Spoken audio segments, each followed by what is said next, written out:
Good afternoon, everyone, and thank you for choosing Across the Fence. I'm Will Michael. Before we get started with today's program, a quick explanation for our change in scenery. We're in the process of building a new set here in the Channel 3 studio. So during the next couple of weeks of construction, we'll be re-airing some Across the Fence classics, as well as utilizing this set. It's all temporary and will be in our new home, we hope, by the middle of March. Now, as always, on the fourth Wednesday of the month, we're joined by Mark LaBarr, conservation biologist for Audubon, Vermont. And today, Mark talks about bluebirds and answers some viewer questions. Always great to see you. Always great to be here.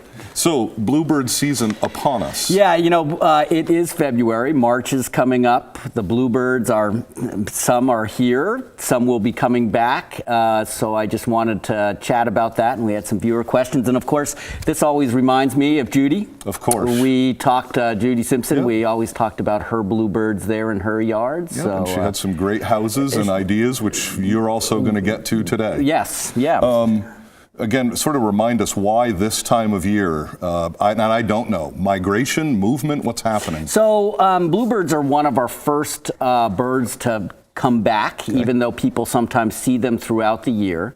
And, when you think of bluebirds, you've got the really brightly colored male and you've got the a little bit duller female. They're always great this time of year, especially with the snow around, because you get, just that contrast in color. It's a thrush. So it's in with the robins and the wood thrush and the hermit thrush. And of course, they're great because they come back and they breed here in the nest boxes. This is what a youngster looks like. It's got that speckling on it. Still has a little bit of blue, but this is kind of classic of all the thrushes with that speckling. So it's time. So most of us know that we can build boxes. They'll utilize them for sure. Yes. But there are also natural cavities. Right. So, we always think of bluebirds, bluebird boxes, the classic ones you see out there. But, bluebirds also and traditionally have used nesting cavities or holes in trees, natural cavities, in order to raise their young. They just readily take to the boxes that we provide for them. And that's kind of key because it does provide them with additional nesting opportunities. So talk a little bit about that. I think I know that there are different styles. Yeah, there are. There's kind of the classic box. That's the square box with the 1.5 inch round hole. This is the box that you see across the countryside.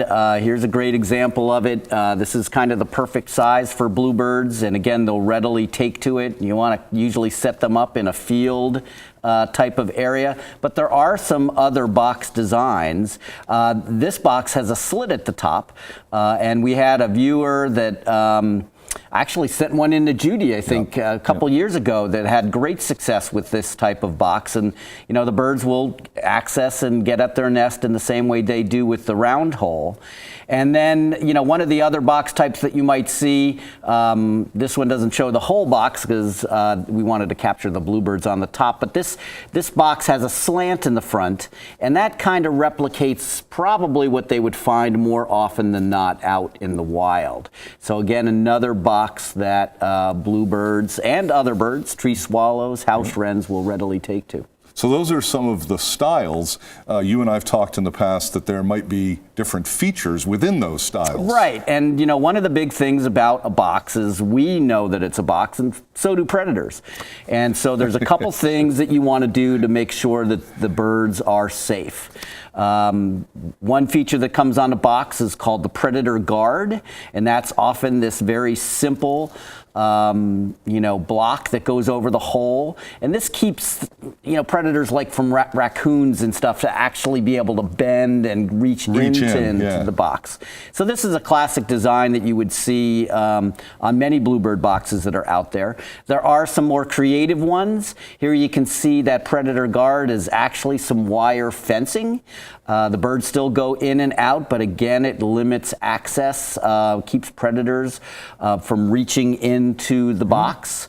And then one thing that you want to have with all your bluebird boxes is a means to get in and out of the box, to actually open the box up and make it easy for you to annually clean it, which is something folks should be thinking about this time of year. What are some of the other things that we want to be thinking about if you're going to be putting up boxes or trying to build something? Well, you know, you want to make sure they're clean, and this is one thing I always caution: knock on your box first when you go up to it this time of year. Sometimes mice, flying squirrels will use the boxes over the winter.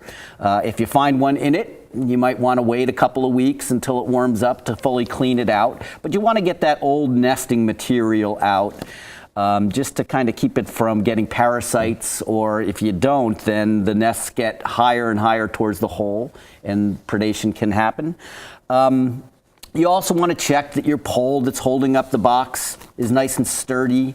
You don't want that box tipping over, you know, the pole breaking. Sure.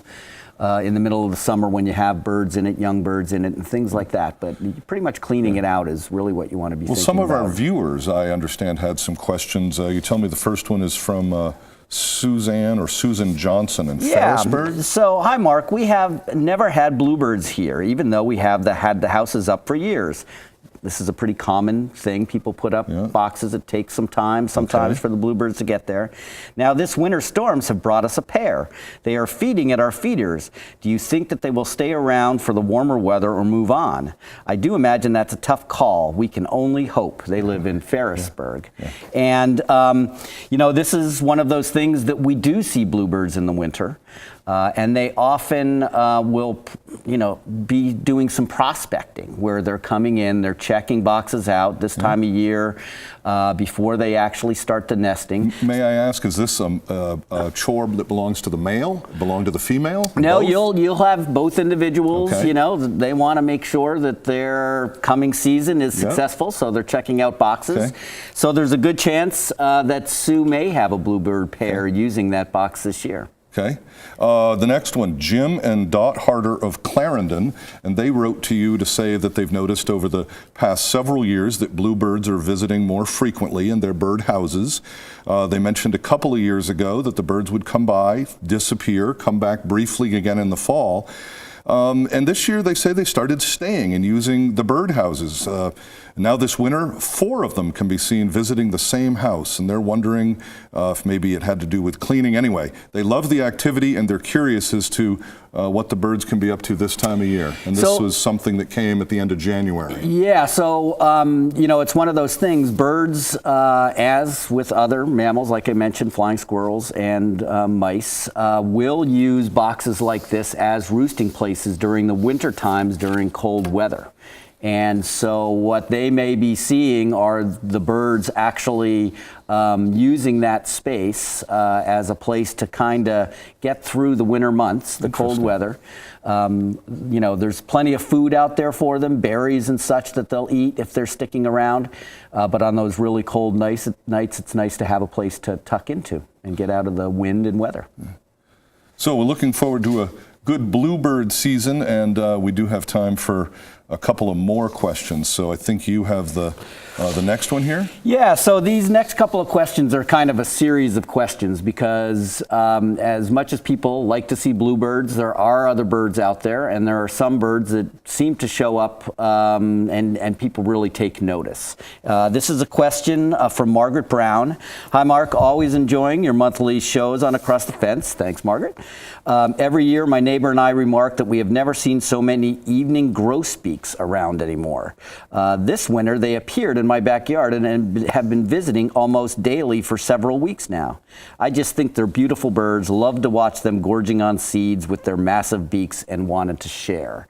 And I think you have I do. a similar question about grosbeaks. Apparently it was grosbeak month because the Beller family in Newport Center, along with Roxy Hayward, sent in some questions. The first actually asking from the Bellers, could you help identify some birds I had in my yards? They may have just been passing through. They're gorgeous. I've never seen them before. She says they're there less than 5 minutes. Bright yellow, black wings. First I thought it was a goldfinch. These are much bigger. Can't find it in my ID book. Can you help me out? Again, evening grosbeaks. Okay. And they do strike people as a bird that does look like a goldfinch, but they're significantly larger. They are. And they, as their name implies, grosbeak, they do have a really big bill. The Haywards are asking Tony and I, Roxy says we've had some unrecognized visitors. Help us. Yeah. Okay, we've got grosbeaks. We've got grosbeaks, Okay. and they have been popping up on the listservs. People have been seeing them more regularly. Their populations in the east are declining a little bit. It's funny because at the Audubon Center we don't see them, but up the road at the Birds of Vermont Museum they get them regularly. So where they do show up, they tend to stick around, and they're great birds to watch. Okay, setting aside the grosbeaks for just a moment, we have one other question. You have it, I think it's a question and an image from Shirley London. Yeah, so Shirley writes, Mark, I heard you talking about owls yesterday on Across the Fence, and this must be a month or so ago, and today while I'm at the window, this guy was sitting here for this picture. I haven't seen an owl for several years and hope he wants to eat the turkeys instead of the cardinals who decided to visit. So it sounds like Shirley has a bunch of turkeys as well, a barred owl. Again, reports this year, people are seeing barred owls at their feeders. More than likely, they're not going to eat the cardinal or the turkey, but what they're doing is they're coming in to feed on the voles and mice that are usually squirrels, that are usually feeding on the seeds that drop to the ground.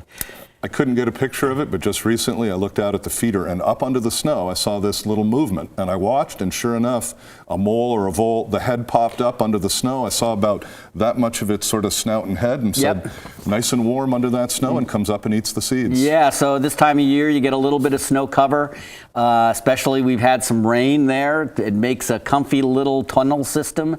And this bird is one I think you saw. This is one you saw in your backyard. You're becoming a regular bird person here, Will. John Audubon here. Yeah. But I did ask you, hey, help me out.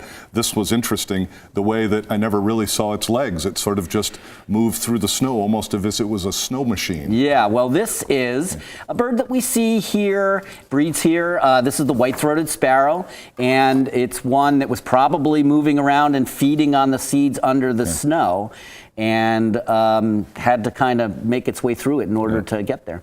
Well, thanks. I need to jump in because we're just about out of time. And of course, if you have a bird-related question, please pass it along to Mark. We're going to put his address on the screen as we always do each month. And if it's easier, is email mlabarr@audubon.org. That's mlabarr@audubon.org. Mark, always a pleasure to have you in. A lot of great viewer questions and images, and thanks very much. Yeah. And we'll see you after the bluebird season. All right, sounds good. Thanks, Will. That is our program for today. We know you have choices, so thanks for choosing us. I'm Will Michael, inviting you to join us back here each weekday afternoon for another visit Across the Fence.